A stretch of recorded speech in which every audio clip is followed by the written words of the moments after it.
And it looks like they've got another one here. Danny Dennis Sutton. So you think about Jaquan Brisker, you think about Micah Parsons, the defensive freaks this team has had the last couple seasons. They got another one.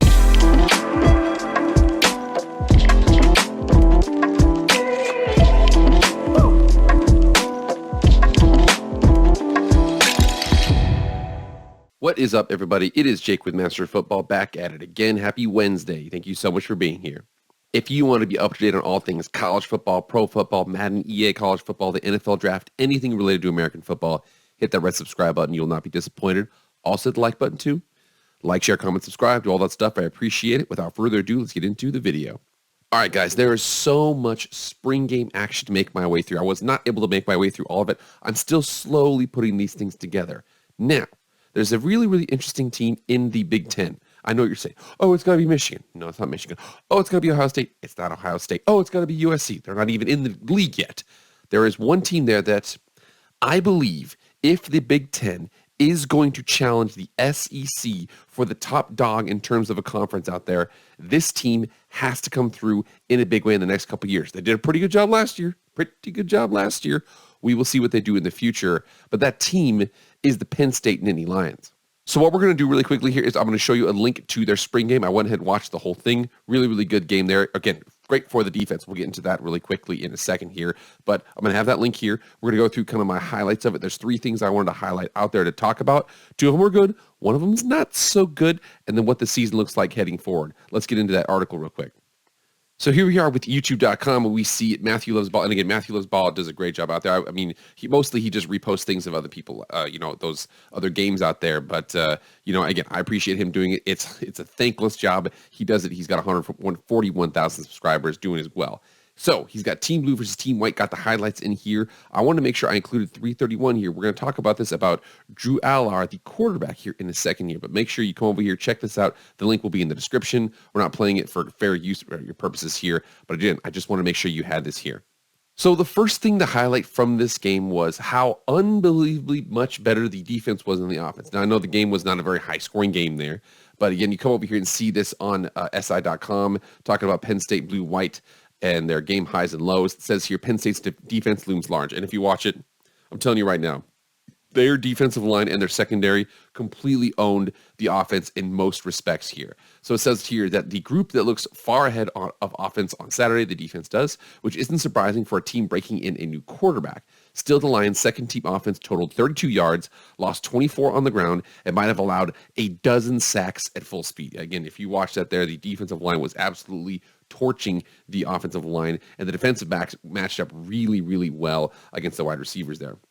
This group is drenched in enough depth that it didn't need to even deploy potential starters Tyler Elsdon, Jalen Reed, Hakeem Beeman, and Keziah Izzard. Coordinator Manny Diaz will spend his summer devising a host of specialty looks to capitalize on his talent. And again, one guy we have to absolutely have to bring forward here was the top recruit in the 2022 recruiting class, Danny Dennis Sutton. It says the sophomore defensive end spent as much time in the backfield as Penn State's quarterbacks. He chased Bo Pribula too often to count and seems to be able to shift between speed and power rushes, making him a 3-down threat. Franklin called Dennis Sutton unblockable. And I'm telling you right now, when I was watching, I was like, dude, it just seems like nobody's blocking anybody up front. It wasn't necessarily nobody was blocking anybody, but nobody was blocking Danny Dennis Sutton. The next thing I wanted to highlight was the offensive line. The offensive line had issues blocking those guys. And again, a lot of those defensive guys that were going to be starters weren't even playing, and they still had issues blocking those guys. Now, I will make sure we go through this here, because Penn State, if they're able to figure out their offensive line, and again, that is a big if here because they had a lot of issues in the spring game. If they're able to figure that out, this team is going to be an absolute problem for a lot of people in a lot of different ways. One reason, because not only are they, a lot of 4-star guys out there, but they've got as much size as you can get. So you come over here to the 2023 roster and you sort it according to weight, and it's literally just 6'4", 352, 6'4", 341, 6'5", 330, 6'5", 328, 6'5", 326, 6'6", 323, 6'7", 322, 6'5", 321, 6'4", 319 are one of the lighter guys. And then we get to a defensive lineman. All these are offensive linemen here. I'm telling you right now, these guys, and a lot of those guys are 4-star athletes out there, really, really good offensive linemen. So if they're able to develop those guys up and gel together, they are going to be really, really good. And again, Fashanu. I'm terrible with these names. Anyways, this guy right here was a starter at right tackle last year. He's probably going to be starting at left tackle this next season, and he did not play. And again, that was probably one of the big reasons why the defense was absolutely all over the offense. And last but not least, one big thing to look forward to here was Drew Allar. And again, so what they had right here is Bo Pribula, who is kind of their little slasher runner guy. And then they had Drew Allar, 6'5", 240, big arm, huge arm. You could really see that. They actually had an article here on Fan Nation where they talked about he had this little whip pass, and you're actually going to come down here and check it out. You see how it did, and their breakdown of it was that he was inconsistent Saturday at Beaver Stadium. He was inconsistent because he had to move all over the place because his offensive line was getting torched. However, 19 of 30 for 202 and a touchdown. That's not bad considering the fact of how much duress he was under. And of the 11 that he missed, some of those were, too hard. Some of them were erratic timing, things like that. He was in a situation where he was still able to make it work because of how big his arm is, despite the fact that, like I said, overthrows, too hard, too soft, whatever the situation was. They were talking about this play right here where he kind of comes through, and we're going to go ahead and mute this really quickly here. He's going to throw this little sidearm. So he's a baseball player, comes in, couldn't get around the guy, throws the underhand and gets to the guy there. So he's definitely, we'll see the second angle here. So he's going to see the guy in his way and go up underneath like a baseball player. But again, he is super, super dynamic as a passer, especially his arm talent is off the charts. So breaking on the team, and again, Penn State, and again, their defense looked really, really good. I want to highlight those three really important players because heading into this next season, they've got some things they have to work through because as much as they are a really good team, and again, 11 wins last season, really, really good. 11-2, the two losses were against the teams they needed to beat. Ohio State and Michigan haven't gotten over that hump as of yet to get both of them in the same season. So the first player here, really important, obviously Drew Allar. Again, so for him, 6'5", 242, backup quarterback Pribula, and again, he was a little more mobile out there. Drew, plenty mobile, but he's an arm talent, sitting back there and throwing. If you think about this, guys, these guys had Will Levis at one point. Now they have Drew Allar. They are recruiting arm talent for sure. If he's able to come back there, get some blocking, get some development, and again, that leads into the next person we're going to talk about here. They are going to be just fine on offense. The next one here is OF, and I know not OnlyFans. No, I'm just saying that your boy out here, I can't pronounce that name, and I'm not even going to try to do it. But anyways, starting right tackle last season, 6'6", 323. If he's able to come out there to left tackle, again, that's what he's projected to start at left tackle. If he's able to start at left tackle, he's got all the talent in the world. Did a really good job last season. If he's able to block, him and Drew are able to develop some points. The defense looks just fine. And I'm telling you, if the defense looks just fine, if they're able to produce on offense, they're going to go far because, like I said before, that defense looks really good. And it looks like they've got another one here. Danny Dennis Sutton. So you think about Jaquan Brisker, you think about Micah Parsons, the defensive freaks this team has had the last couple seasons. They got another one. The top 2022 recruiting class guy, Danny Dennis Sutton, 6'5", 262 consensus. True freshman All-American last season. So the true freshman All-American, not necessarily the All-American as a true freshman, but he looks like a stud. He looks absolutely unblockable. James Franklin said it. If he's able to do what he basically has already been doing, they're going to be just fine on defense.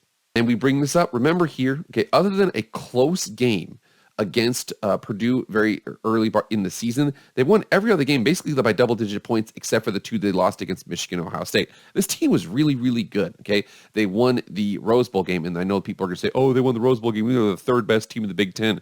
I'm telling you right now, if they're able to push Michigan or Ohio State this next season, it's going to help the Big Ten immensely to threaten the SEC. They're not quite there yet. They've got a lot of years to go. However, they're one of those teams. Michigan's going to be there. Ohio State's going to be there. As USC comes in too, they're going to be there. If Penn State can also bring up the rear and develop some, tough ability as a team, man, the Big Ten looks deep.